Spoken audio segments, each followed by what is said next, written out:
seja muito bem-vindo. Esse é o História da Literatura Pretensiosa. Eu sou Carlos Henrique Carneiro, nesse canal de literatura, história da arte e outras aventuras.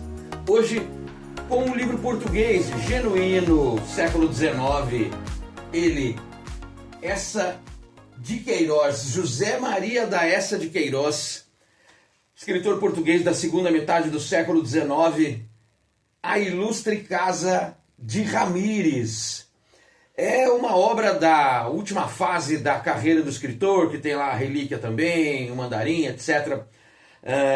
Mas é um texto que mantém o estilo ácido, áspero de Eça de Queiroz a respeito da política do seu país naquele século XIX, a hipocrisia, enfim, os ditames da vida literária. A necessidade de reformular a literatura. É um texto, tem um caráter metalinguístico, porque nós vamos encontrar aqui um livro que fala da construção de um livro, que é A Torre de Dom Ramírez.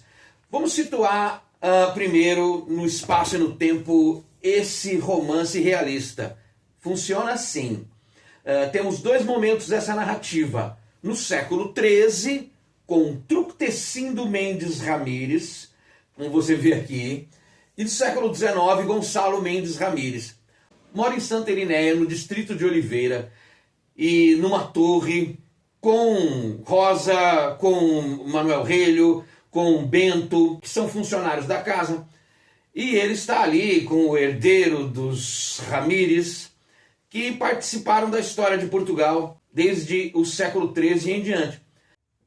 Sempre é bom lembrar que Gonçalo Ramírez se considera o mais antigo fidalgo português, porque o solar de Santa Irinéia, esse lugar onde eles moram, é considerado mais antigo que o condado portucalense, que fica independente no século XII. Esse solar é do século X, porque em 967 acontece um casamento entre o conde Nuno Mendes e Dona Eudoara. O que acontece nessa história é que Gonçalo Ramírez precisa manter-se estável economicamente, conseguindo algum apoio político. O livro é narrado em terceira pessoa. Gonçalo Ramírez quer arrumar uma esposa, ele tem perto de 30 anos de idade, já é calvo, tem dores nos rins, tem uma postura envelhecida. Vejam, os personagens que vão aparecer aqui, tanto os do entorno de Gonçalo Ramírez, como aqueles que estão no livro que ele escreverá, uma narrativa épica, são figuras passíveis de crítica, são figuras hipócritas, com problemas de caráter, ou simplesmente ingênuas, ou pouco inteligentes. Voltando, o Gonçalo Ramírez, então, motivado pelo Zé Lúcio Castanheiro, que conheceu no cenáculo, que é uma reunião de pessoas com os mesmos objetivos. O cenáculo é uma reunião acadêmica, uma espécie de associação.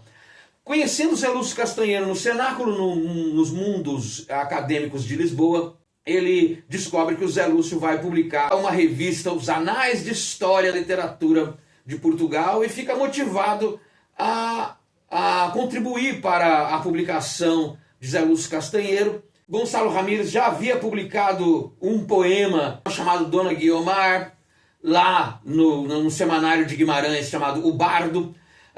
O Gonçalo vai tateando aos poucos a ideia de escrever uma grande obra, exercita a poesia, e é motivado então pelo Zé Lúcio Castanheiro a publicar a sua novela. O próprio Gonçalo diz a Zé Lúcio que está fazendo uma obra de um realismo patriótico. Ele quer resgatar o nacionalismo de Portugal, mas através dos próprios Ramírez, que, já disse, teriam participado da vida política de Portugal. Nessa torre de Santa Irinéia, que fica no distrito de Oliveira, onde mora então o Gonçalo Ramírez, existe uma certa mesquinhez na vida cotidiana política. Fica-se sabendo que o André Cavaleiro é o governador civil de Oliveira, é bastante criticado no bar, na bodega do Gago, né, um lugar onde eles fazem refeições, bebem. O João Gouveia é um dos poucos que o defende.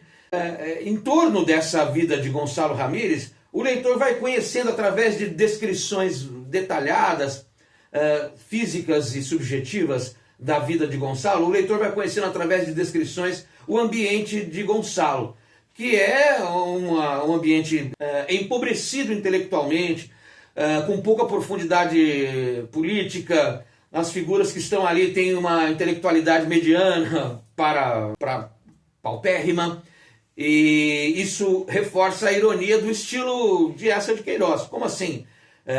A figura de Gonçalo teria um passado nobre e merece uma narrativa à sua altura. Mas o leitor vai descobrindo bem depressa que os Ramírez participaram da vida política de maneira bastante atabalhoada. Nós vamos encontrar nessa obra que Gonçalo escreve, o principal personagem que inicia a narrativa é esse Tructecindo Mendes Ramírez, que foi alferes mor de Dom Sancho I lá no século XIII. A partir daí, os Ramírez vão participar da vida política de modo muito atabalhoado. Vamos encontrar Ramírez com Dom Sebastião, Ramírez com Dom João V, com Dom José I, alguns sofrendo tragédias ridículas. São figuras que participaram da vida política e que, do modo como está escrito, parece que mais atrapalharam do que ajudaram. Mas para a cabeça de Gonçalo, são importantíssimos os Ramírez dentro do passado histórico português.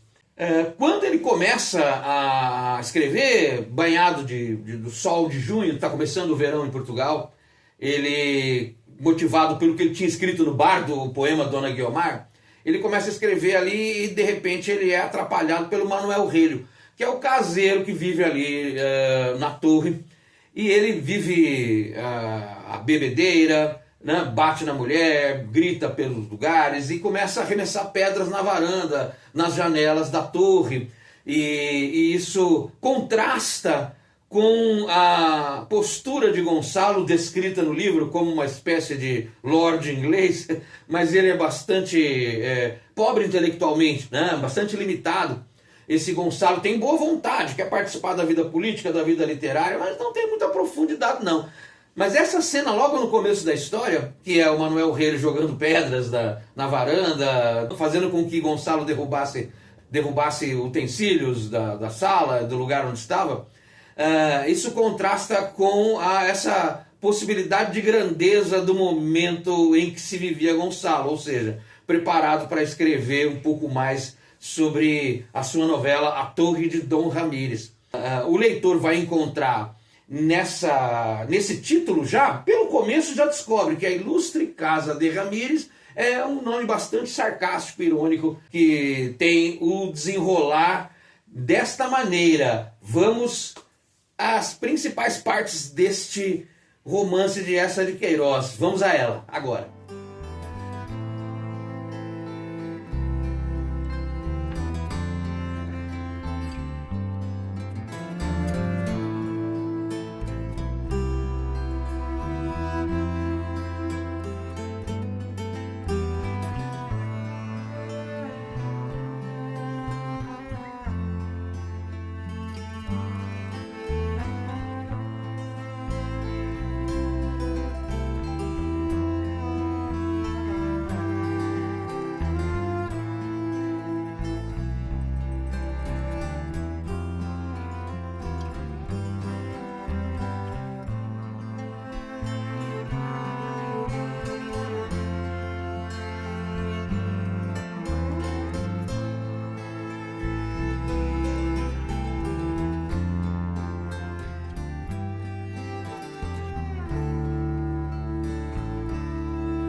Muito bem, como você viu, a Casa de Ramírez no presente da narrativa século XIX está então bem mais decadente do que o passado grandioso desta mesma região, lá entre os séculos X e XII, cuja a principal marca é a presença de Tructecindo Mendes Ramírez, procura vingar a morte do filho, aquela história toda.